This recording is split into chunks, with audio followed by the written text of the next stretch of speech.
Well, hello and welcome to today's episode of the Power of Your Mind podcast. You're listening to episode number 139. I'm Victoria Gallagher, Law of Attraction hypnotist and number one best-selling author of Practical Law of Attraction.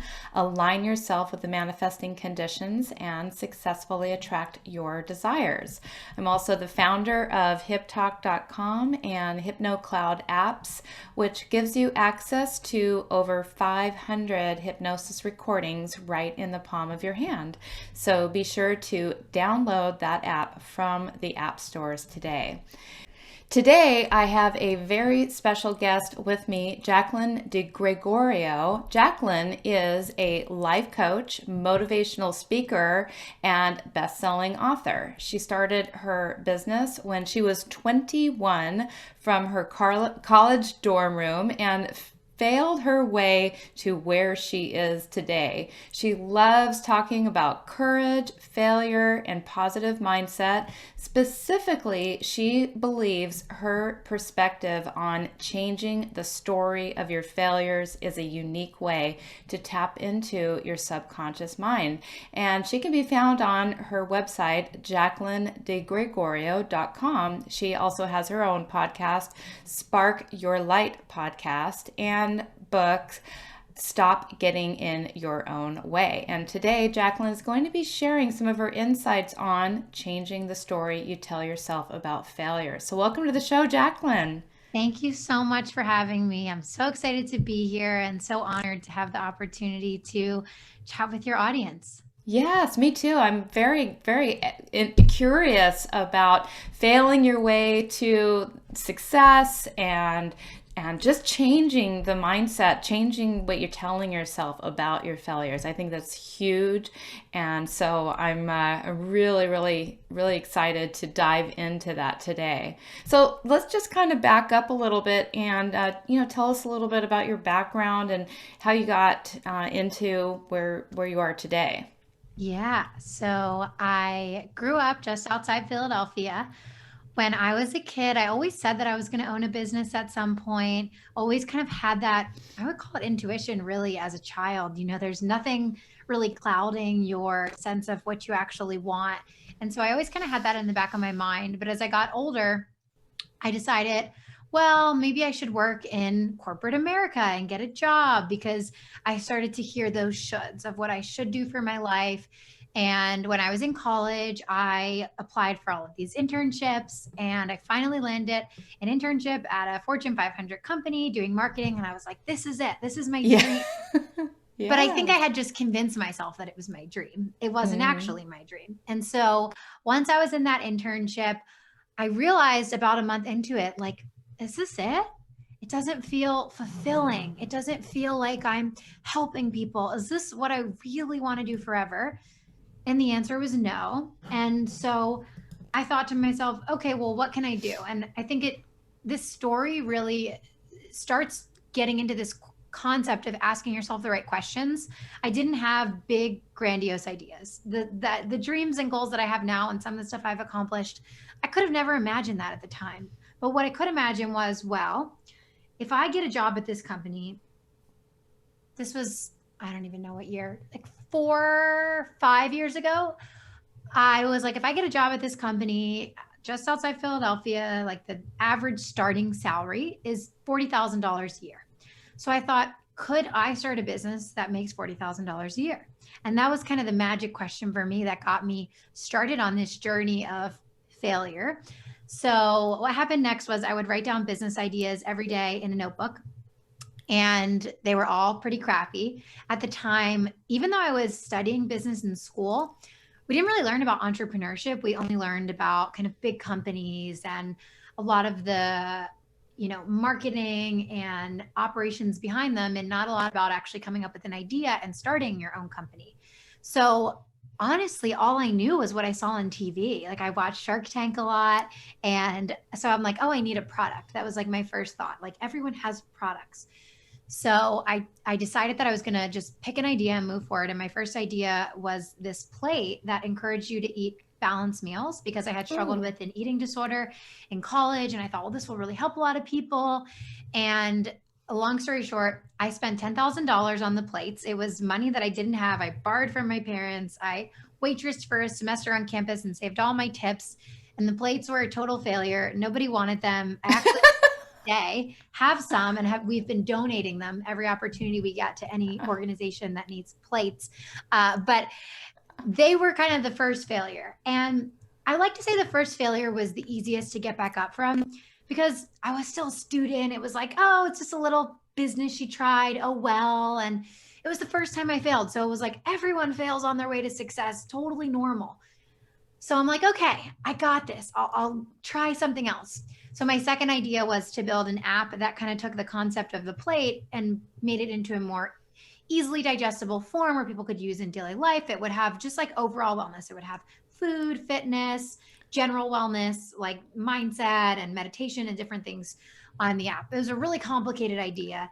And I had very little money because I was 21. So I raised a little bit of money on Kickstarter and hired some other college students to try to build this app. They told me it was going so well. My first lesson in business was I should know how to do the things that I'm hiring people for so that I can judge whether they're good or not. So they would send me this code and I couldn't read code. So I'd be like, looks great. All these lines of random things.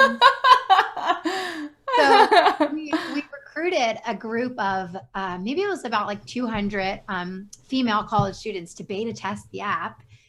And it was crashing. It had bugs. It wasn't performing the way it was supposed to. So this was sort of failure number 2. And I didn't want to give up on the idea. I'm like, well, where do you find the line of giving up because something just isn't working and giving up because you don't believe in yourself, right? And so I was kind of teetering that line. So I'm like, let me try again. So I applied for this program where it was another college and they were going to I was going to partner with a class and they were going to partner me with students. So I didn't have to spend any more money. And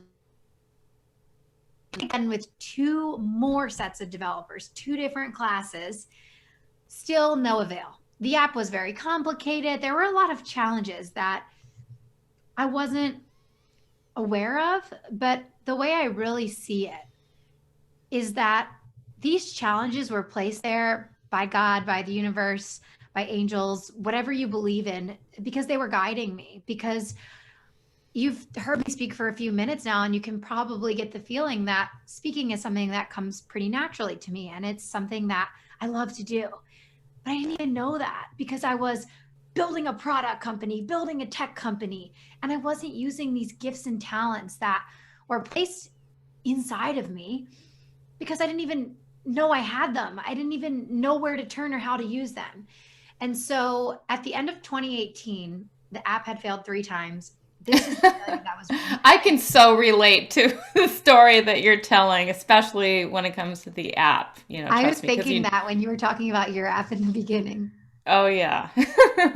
Definitely went through my own failures that are inevitable when you're building an app. They really almost are. And, so yeah, please continue. I'm just, just sitting here loving your story because I could so relate. Thank you. I appreciate that. It's a breath of fresh air to meet other people who've been there and who get it. Because it was really, really hard. And I remember this was the place where I felt like, should I just give up? This was the place where I thought, I tried, I gave it my all, and it didn't work. And what do I do now? And I started journaling. And I started asking myself, and this was one of the key pivotal questions where I started telling a new story was, what has worked? Because, I started learning about law of attraction, reading all the books, because at your lowest point, you often turn to, well, how do I get out of this, right? And while I had been into personal development for years since high school, I didn't take it that seriously until I was so low. I felt like I had nowhere else to turn. And so I said, well, I might as well really try this stuff. So I asked myself, what is working? And it's so funny because it's almost like there was like a film over my eyes and I couldn't see that so many things were actually working and leading me to what was next for me. But I couldn't see it because I was so caught up previously in what wasn't working. So when I looked back, I remembered, oh, well, I actually over the past semester have spoken to 66 sororities. And I went out to these local colleges. If they weren't local, I would Zoom in before the days of COVID because I didn't have any money to travel. And I would tell them my story about my eating disorder. And I would tell them about this app I was building. And I saw it as a workshop. It was free. They didn't pay me. I just wanted to tell people about what I was doing, share my passion, get people on my email list, get people following what I was doing on social media, right? And when I thought about what was working, I remembered all the messages I had gotten. After I would share my story, I would get these long messages saying, I felt so heard. You made me feel like I wasn't alone. Your story was so inspiring to me. I decided to, do XYZ, and it was these crazy life-changing actions, whether it was getting help for an eating disorder they had or changing their major because it wasn't what they were passionate about. And they saw that I was pursuing something that I was passionate about. And I was like, wait a second, there's something behind this. And that was really, really powerful. And so I continued to step into that new story. And at the end of 2018, I felt hope again for the first time. I felt like this is possible for me. I took an online course about speaking and I started learning about how people really do get paid thousands of dollars to give speeches. And I have a powerful story about failure, and I can teach people how to get back up and how to keep going, even in adversity. And while I knew all that and had all that hope, I still had a lot of fear because a part of me felt like, but I'm a failure. Who am I to inspire people when I have no real success? And who am I to take these steps and charge this money and all these things? And in that moment, I decided, well, what if I just did an experiment? What if I just tried to step into this? I have been really learning about, be, do, have, and how you really want to step into that identity. And I thought, what if I could just decide that I was a motivational speaker and I was, deserving because my experiences had value. They helped people. They inspired people. And I was really good at getting back up from failures. And I might not have been really good at succeeding yet, but I wasn't teaching that. I was just teaching people, hey, when you fail, here's how to keep going. And so I did all these fun law of attraction techniques to kind of get behind this energy. I made business cards. I put it on my website. I started introducing myself as a motivational speaker at networking events, even though I had never really given an official motivational speech. I even went as far as getting my hair highlighted because I wanted to feel beautiful on stage. I bought a few dresses and a pair of shoes that I still wear to this day to speak in. They're my speaking shoes. I love them. They're these really comfortable heels. And I really got behind the idea. And I remember sometimes it became hard to tell the story. One time I was getting my hair done when I was getting the highlights, and I told the hairdresser, I'm getting my hair highlighted because I'm going on a speaking tour. And so I love it. Where are you going to speak? And I hadn't booked a single speech yet. So I'm like, well, I'm in the process of talking to many different colleges and universities, and I'm going to be coordinating the final details soon. So I'll be going all across the country, East Coast, West Coast, all over the United States. And I'm really excited about it. And it was sort of true because I had sent emails to different colleges. I just hadn't heard anything back yet. But it created real magic. In 2018, my business had generated a total of $11,000. And in 2019, it generated $110,000.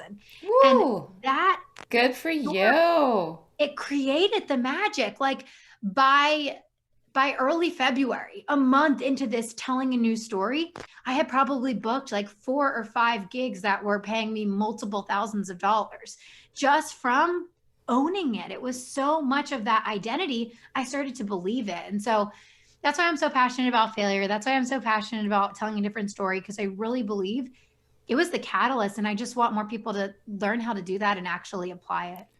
That is, I just want to give you a standing ovation. I mean, I love that. I love that. That's probably, I would imagine, I could just see you on stage actually telling that, and maybe even, just being a little bit more dramatic and everything about it. But I can totally see that. I can totally relate to that. Thank you so much for sharing your story, because I think so many people who've listened to Power of Your Mind podcast, they're entrepreneurial life coaches, hypnotherapists, and we've all been in that same place where you feel like, who am I to talk about this? I mean, I have more failures than I can, count on all my toes and fingers and limbs and everything combined. And, and you think like, I don't have my life 100%, perfect. But it's not about that. It's about you have something inspirational to share with people, something that you know how to do that most people want to learn how to do that are your audience. And so good for you on, continuing to pick yourself up and dust yourself off, but then also just to realize and to be able to change directions and say, I have something to share, and I'm just gonna, and I love the way that it just, you saw yourself. I can relate. I did that exact same thing. And, and I felt, you felt awkward at first, telling people, oh, I'm a motivational speaker. And, maybe you've given like 2 motivational speeches in your life. But, it starts there. It starts with planting that seed and saying that and owning that. And that's what you did. You owned it. And so good for you. And I love that you decided to use law of attraction in in programming that and believing that and changing your vibration and changing your story about that. I remember the first time, I walked out of I was a student at all these hypnosis conferences. And I just remember the year where it all just sort of made sense to me. And I'm sitting in these classes and I'm like, I could have given that. I could have given that talk. I could have given that talk. I could have given that talk. I could have given that talk. Every single talk that I was in, it's like, this stuff. Like, I could probably have given that talk better than this person gave that talk. And not to be judgmental or compare or, to criticize, but it just to boost my own self up to the point that says, yes, you know what are you waiting for? You're ready. This is what you actually want to do. Like, I danced around being a public speaker and hid behind my computer screen and created all these, hypnosis recordings. And that, yes, is something that I've built this personal development empire. It's law of attraction hypnosis empire.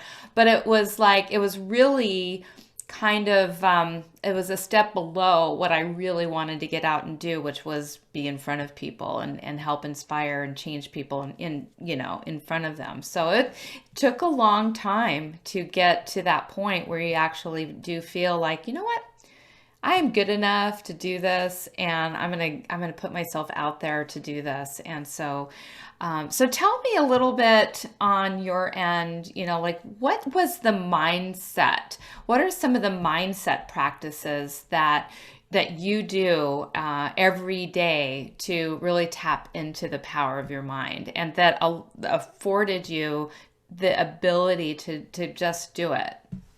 Yeah, I love everything you said. It's so powerful. Every day is the most important thing. I think sometimes people do those small things where it's like, I'll journal one time on this thing, but it's the daily practices that really make the biggest difference. I will preface this and say that it depends on the season of my life I'm in. So like what I did in 2019 is different from what I do now because I'm evolving as a human being. And sometimes, I'm really burnt out and I need to like really take it slow and have like a long morning routine and really take a lot of time to just like feed my soul. And other times I am traveling a lot and I'm on an airplane doing my morning routine. And so it does change based on the season. But they're common themes. So I always try to feed my brain. I always have heard people say, as a motivational speaker, isn't it nice that you're motivated? I'm not. I'm just not the motivated type.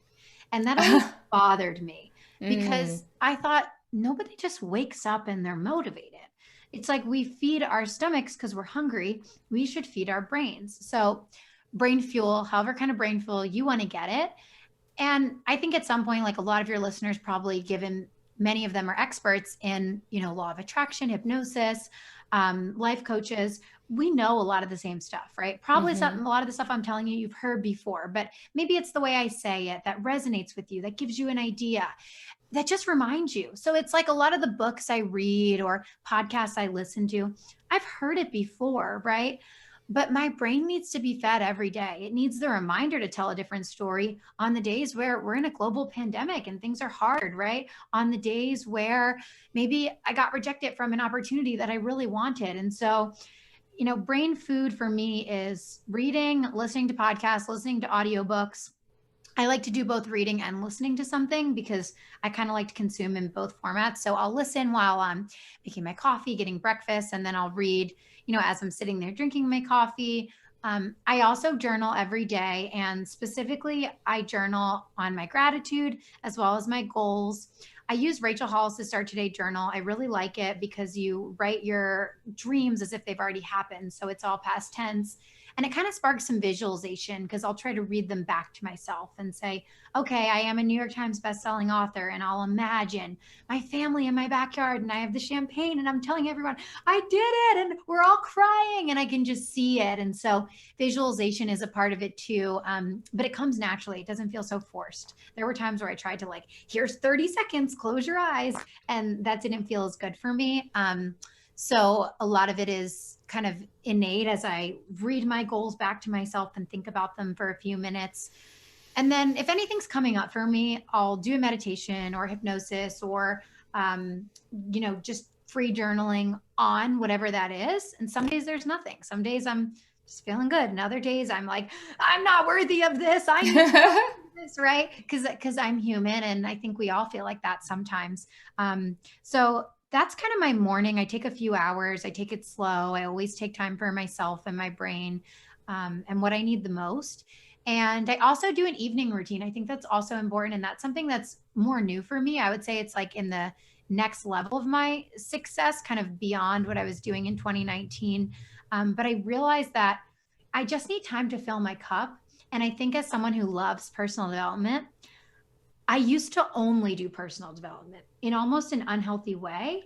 And so I needed time to just not do personal development, like just take a bath and, do some skincare and just slow down and do nothing really. And so that's become a part of my evening routine. And sometimes I do listen to a podcast while I'm in the bath or while I'm, doing my, very, very limited skincare routine. It's basically just wash your face, put some moisturizer on, but it makes me feel good. It's something that I do for me. So that's been something that's new too. So I would say the combination of those things have been really important in just like grounding myself every day in my goals and what I want. And throughout the day, I think that another thing that is missing when we talk about routines is what about the other, however many hours that we're actually implementing. And so whenever I find myself rooted in fear, thinking that I'm not going to hit my goals or questioning the how or all these things, I try to tell a different story in whatever way feels easy for me. Sometimes I talk out loud to myself. Like I'll just Abraham Hicks has like the abundance rampages that they talk about. I'll do that just to myself. Like, wow, it's such a beautiful day. Look at the snow outside. Look at the bright sunlight. It's so awesome that I'm on this podcast. And I ate such a yummy lunch today. And just anything I can think of. I just go on and on and on and on until my state really shifts. Sometimes I'll do a meditation in the middle of the day or something that I can just physically listen to change my energy. I always find it's easier than like kind of just closing my eyes on my own. If I'm listening to someone with a nice voice and taking me on a little journey, I can shift my energy. Sometimes I'll journal all the positive aspects on something, which I also learned from Abraham Hicks. Sometimes I will just kind of take a break, go for a walk. But I try to sense when my energy is shifting and almost like correct it. And I don't want to say correct it in the sense that something is wrong. I always feel it. And sometimes it's like something's really wrong. Like something awful has happened. Like somebody you love is sick or, like so I allow myself, of course, to feel those things. But a lot of the time it's like, well, nobody signed up for my course. Where are the people? Blah, blah, blah, blah. Right? It's like the normal kind of mental chatter that's just so limiting. And so in those times, I really work on, okay, I acknowledge this. I feel it. How can I shift this? How can I focus on something else? And I think that's important too. So, I mean, really my mindset is a huge part of my day throughout my day. And it all comes down to self-awareness of noticing what I need and when. And I think that that's the key behind it all. And then being able to sort of course correct and try to get into a better feeling state. Yes, these are all amazing tips. These are all such important, powerful ways to, especially, just having a routine. Sometimes, I mean, it doesn't necessarily matter what that routine is, although I totally find a lot of power in writing myself. I just feel like when you just even like writing down your intention for the day, that there's just something about that really sets everything in motion. It really lets the universe know I'm serious. I've written it down. You've taken it, like there's just something from, like, you can think it all you want, but when you write it down, something magical happens with that.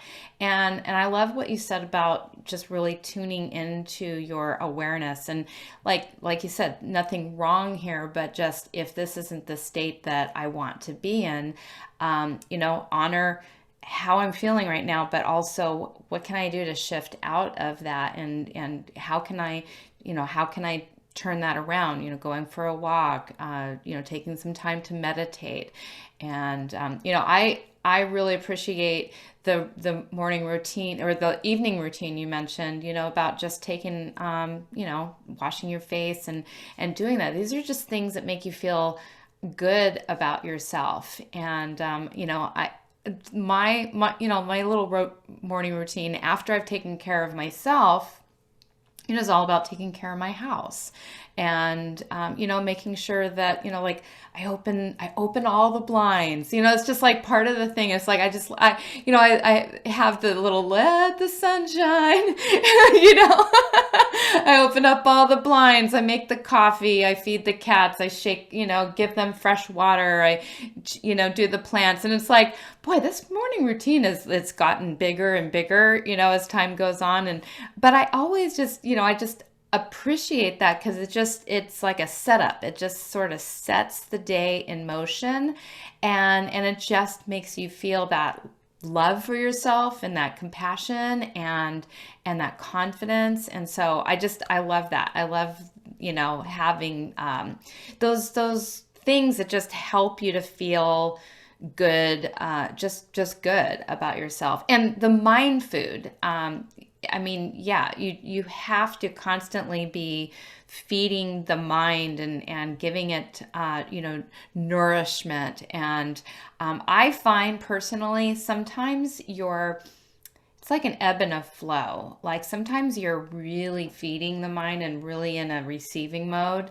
And then there's other times where it's like, okay, I'm just, now I'm, in a giving mode, and now I'm in content creation and I'm writing, or, doing a lot of, I don't know, do you find yourself sort of in that mode?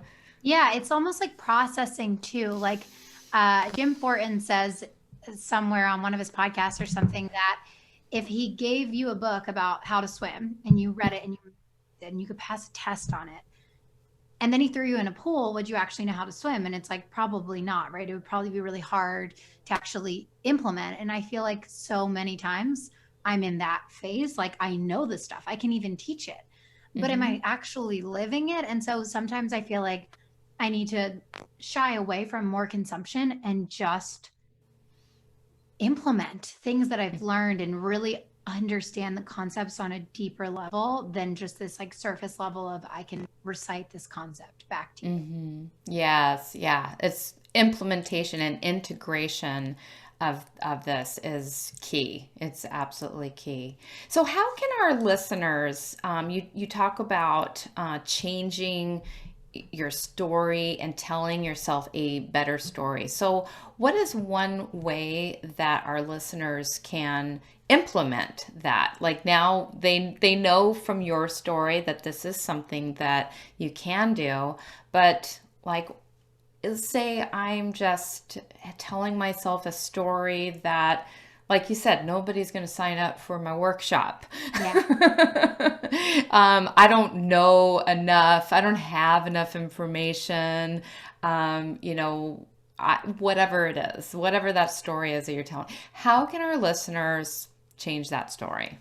Yeah. So I think the first step is acknowledging what you want the new story to be.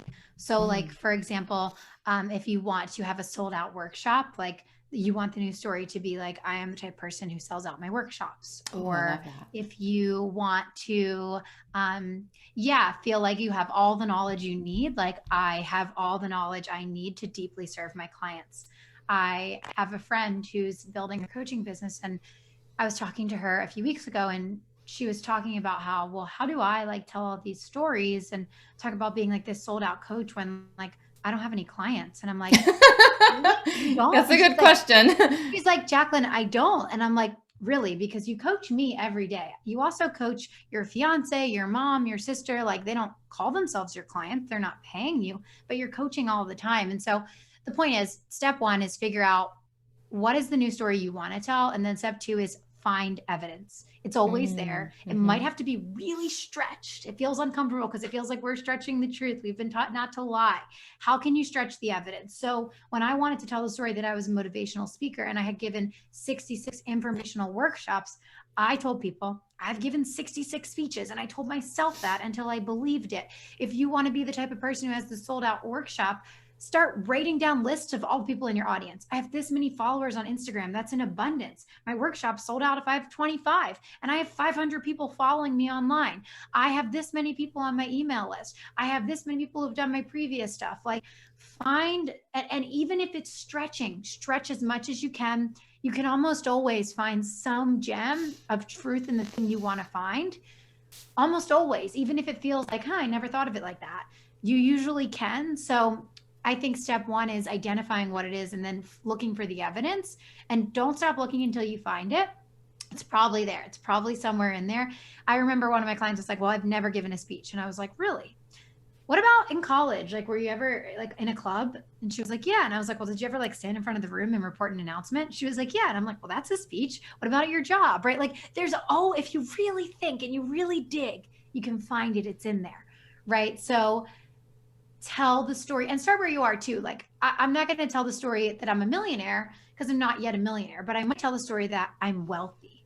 And that's a different term, right? I can feel wealthy because I have clean water. I can feel wealthy because I'm able to pay all of my bills without stress. I can feel wealthy because I have a family that I get to get together with, and there's so much love and support, right? And so start where you are too, and you can step towards the story you want. I didn't tell myself I was the the number one speaker in the world. But what happens is you can climb that. Catherine Zankina calls it ladder of believability. And that term Mm-hmm. really resonated with me. It's like you imagine it as a ladder and you're just climbing up another rung as you raise your belief. So you just have to get enough belief and enough evidence behind the story you want to tell, and then you can raise it. And if you really can't find any evidence on the story you want to tell, can you go down a rung and meet yourself where you are? Because Yeah. there's going to be evidence in some form, in some area of your life for all things. You just have to look for it. This is perfect. This is like so in alignment with exactly, how I like to believe, because, it's not about lying to yourself. It is about, like you said, finding the evidence that supports the belief, because the evidence is there if you will just look, if you will just focus on what's positive. You reminded me while you were talking about that, and I don't have the exact words, but it was just so, I don't know if it'll land the way that it was so hilarious though, because, I was just really down on myself, one day, and saying how, I'm not, I'm not a motivational speaker or something along that lines. And my husband's like, you could have fooled me. You give me a motivational speech every single day. And it was a little funnier than that, the way that he said it. And it was a while back, but it was hilarious. And it really was true, because you are giving people motivational speeches, or if that's the line of work that you want to be in. I mean, you can find proof of that, just writing. Like, people who say, oh, I don't know how to write, I'm not a very good writer. Well, I'm sure you've written an email before. I'm sure you've written letters to your family and your friends, and things like that. I mean, it's really not more than that. You just need to sit down and actually do it and find the proof. But the other aspect of this is changing the story. Like, what is it that you want that new story to be? Because just even having the awareness that there is another story that you could be telling yourself, I think it really starts there with a lot of people, because they are stuck in this one story, and maybe they don't even realize that there is another story. So you have to stop and just tell yourself, what is it that I do want, and what are some little pieces of proof that makes that true. I love that. I absolutely love that. I think that's like a golden nugget everybody needs to hear from this podcast. So another question I had for you is, how our listeners can just start to build that courage if they're afraid of taking the action toward their dreams and goals. What are some things that they can do to build that courage? Yeah, I'm glad you asked this. So I spent a lot of time in 2020 reflecting on courage because I had the beautiful opportunity to give a TEDx talk. And the topic I chose Mm. was courage because when I was thinking about what I think makes the biggest difference in people's lives, it's courage. Like it's the first step to pursue what you want. And without courage, you can't do that. And so I started researching, like, what does courage mean? And what's the actual definition? It's a word we throw around a lot, but I wasn't even sure what the definition was. And so I'm going to butcher it. I don't have it exactly. I had it memorized when I gave my TED talk. But it's and of like courage is acting in spite of fear. Courage Mm. is, taking action and not being held back by that fear. And so I realized that we're told to be fearless. Like I love Taylor Swift, but I know she has a song Fearless. Like I used to sing that when I was, a teenager and think like I have to be fearless. That was kind of a motto of mine. And what that did was it made me feel like something was wrong when there was fear there. And when I thought back on what I've created and especially that success that I had, the previous year, the theme was that I had fear the whole time. Like I remember when I gave my first big speech, I think there were 1,000 women in the audience. I almost threw up before. I was in the bathroom, like massive, like, oh my God, how am I going to go out there? Like, all the fear, almost every time I did something uncomfortable, every time that I was faced with kind of that outer edge that I had to then overcome and grow my comfort zone, or really get out of the comfort zone and grow my box of what I believe was possible for me bigger, I felt lots of fear. And so then I thought, okay, then what is it? If fear is there, then what creates courage? And I thought back on the failures and the times where I was really, really down. And I actually went back in old journal entries and I found a few when I wanted to give up. And I highlighted them and I found that there were lots of lines that said, like, I want to give up. This is hard, blah, blah, blah, like all these really negative emotions. Maybe every 5 lines or so, there was but I think I can do this, but I don't want to give Mm. up on myself. Mm-hmm. And that was self belief. That was the belief that in spite of the fear, I could still do it. So I came up with this little equation that I thought would help people. And it's courage equals belief greater than fear. So Mm. anytime your self belief is stronger than your fear, you have courage. And I thought back on other experiences in my life, like when I ran a marathon. I ran in honor of a friend who passed away, and I ran on the American Cancer Society team, and I was really into it. Like I was training for 5 months. It's a huge endeavor, huge goal. And 3 weeks before, I had found out that I had a stress fracture in my ankle, and the doctor recommended that I not run the marathon Oh, because clearly God. I was hurt. And I basically told the doctor very politely that I appreciated her advice, but I was going to run anyway. And she had given me some exercises that I could do in the meantime to try to help heal my ankle. But realistically, 3 weeks wasn't enough time for it to heal for me to run another 26 miles. So I did it anyway. And at mile 14, I started to feel immense pain. Like I felt like I could not take another step, really. And I was thinking about, okay, there's still 12 more miles. Like, should I stop? And then I had this thought that was like, well, what if I just took the next step? Could I do that? And the answer was always yes. I could take one more step. And I actually, without even knowing this courage thing at the time, created a mantra in my head that said one foot in front of the other. And I would say it in my head, and I would say it on the beat of my feet. So it'd be like one foot in front of the other. And I repeated it to myself for 12 miles and I finished. And it was the exact thing that I'm trying to teach in this courage equation. I had enough belief that I could take another step. And it's that same concept of the ladder of believability. You don't have to climb the whole ladder and jump 3 rungs, but you can just take the next step and then one more step. So it all goes back to then, how do you build self-belief? So common practices that you guys probably know, but a friendly reminder, affirmations are huge. They've always really helped me. So I always lean into them. I really like visualization. I really like challenging myself to do hard things. Like the marathon was a great example, and you don't have to go run a marathon. One thing I say is, can you run a mile? First question, yes or no. Do you think you can? If the answer is no, go try to run one.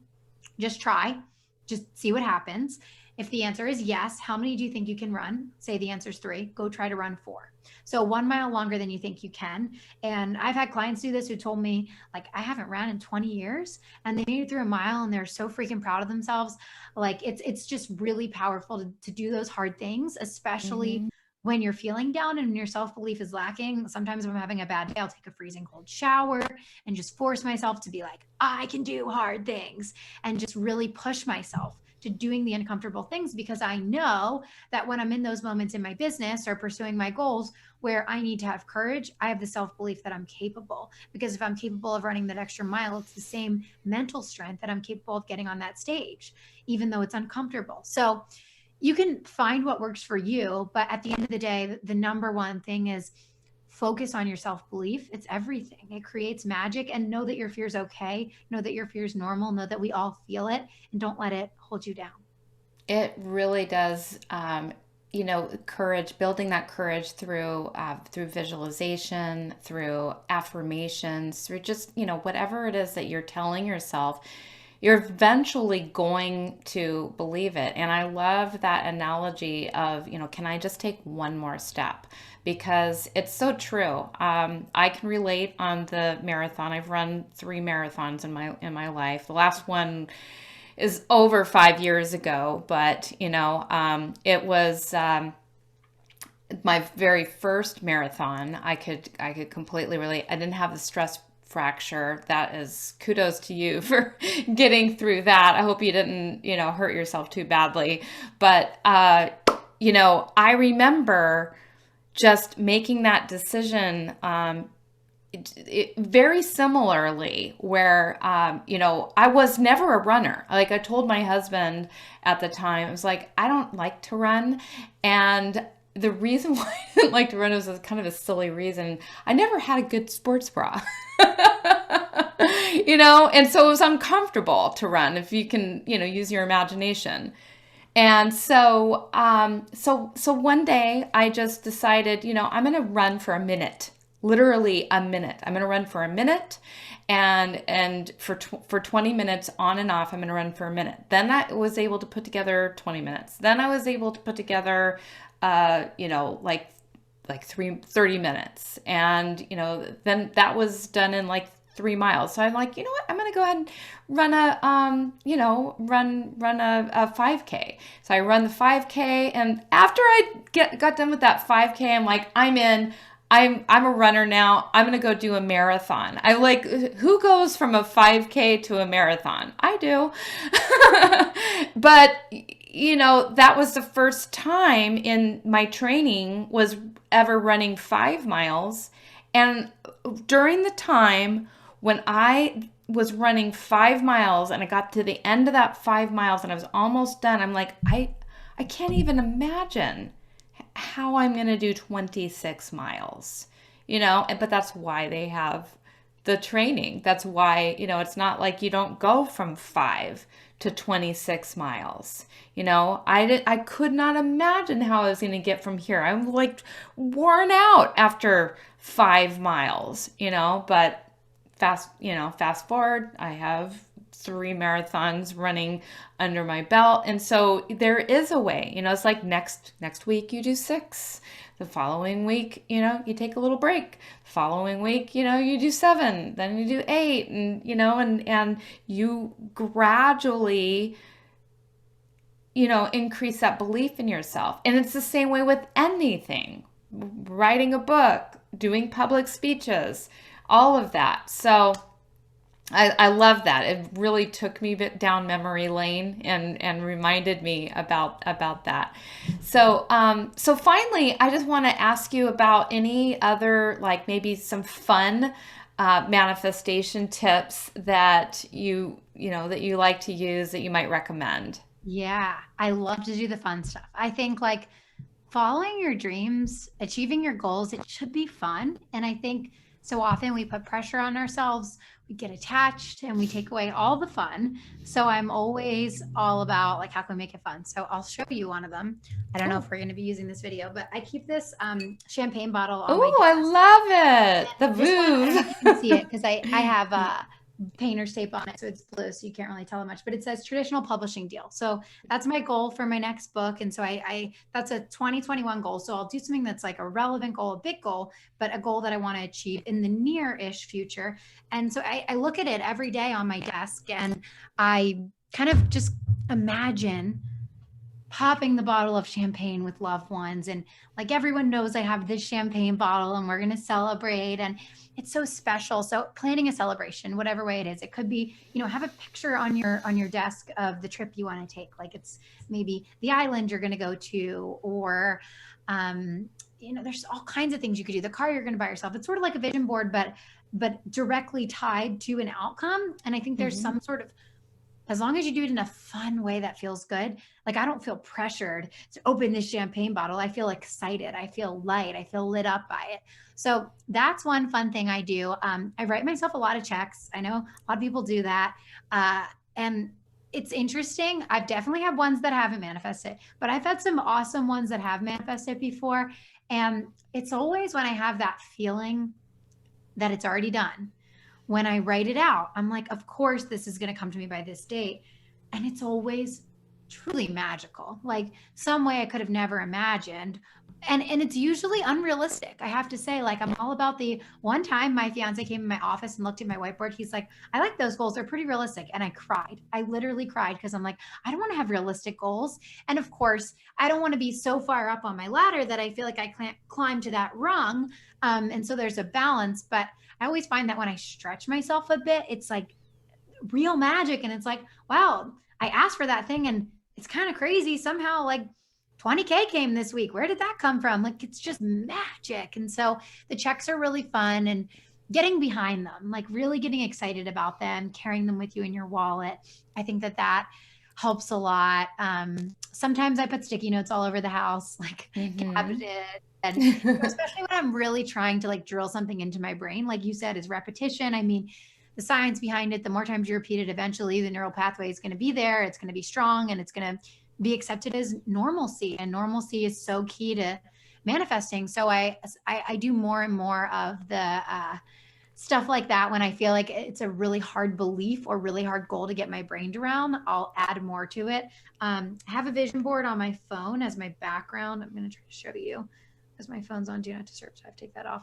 But it's just like fun. I like it on my phone background because I look at it every day and every time I mean, how many times do we look at our phones? A lot. And I just like feel a sense of relief when I look at it because it's all things that I just can't wait to have. And so that's really fun. So just kind of doing little things in your space, in your daily routine that make you excited about your goals. I think that's the key. It's all about the feelings, right? So whatever it is for you that's going to make you feel excited, it's going to make it fun, it's going to make it feel like magic, miracles, because it really is magic. There really are miracles, but sometimes we get caught up and we forget about them a little bit. So I think it's good to have, for me, at least the way my brain works, I like physical reminders that it helps. Yeah, that's what I was hearing. So, like, you actually have these symbols of the success. You actually have the Vouv bottle. It's not just like, something in your imagination, but you can actually, reach out and you can see it and you can touch it. The checks, the vision board on your phone. It is like a physical thing that you can actually see. I love that. Just having, I mean, just like the, Jim Carrey, you remember, many people are familiar with his story about cashing the $20 million check for the movie that he ended up being in. We have to have these little, I like the yellow stickies.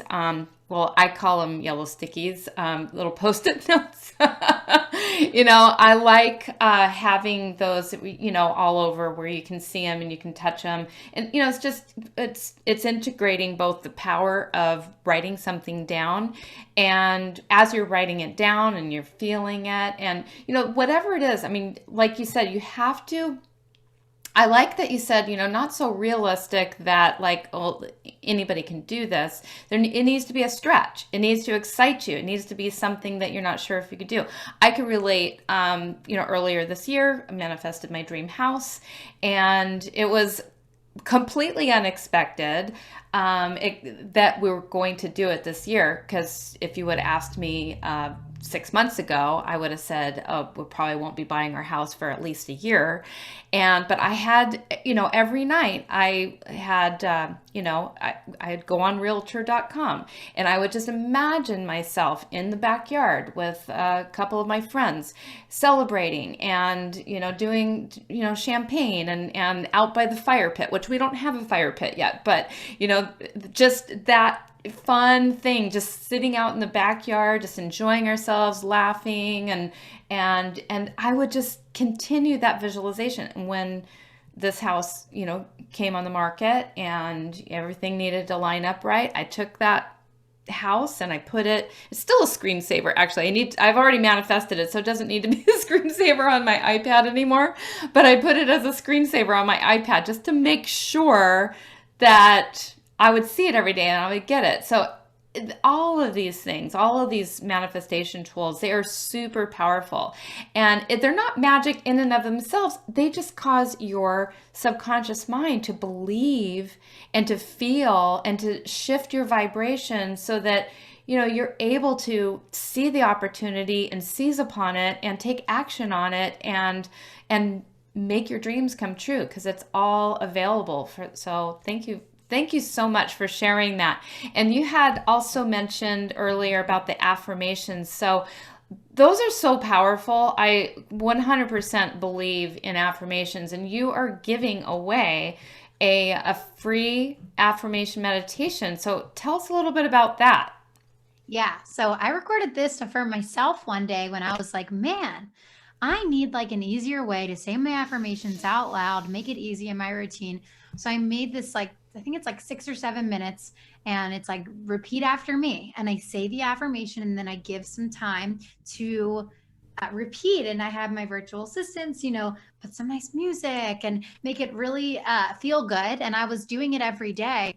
And I found myself really shifting. And a lot of the affirmations were around wealth, worthiness, joy, just reaching your full potential in general. So yeah, I created it, and I thought, well, why don't I share this? So you can download it at the link that we'll put, I guess, in the show notes. And yeah, it's just I researched. They're there for you, and they're really powerful.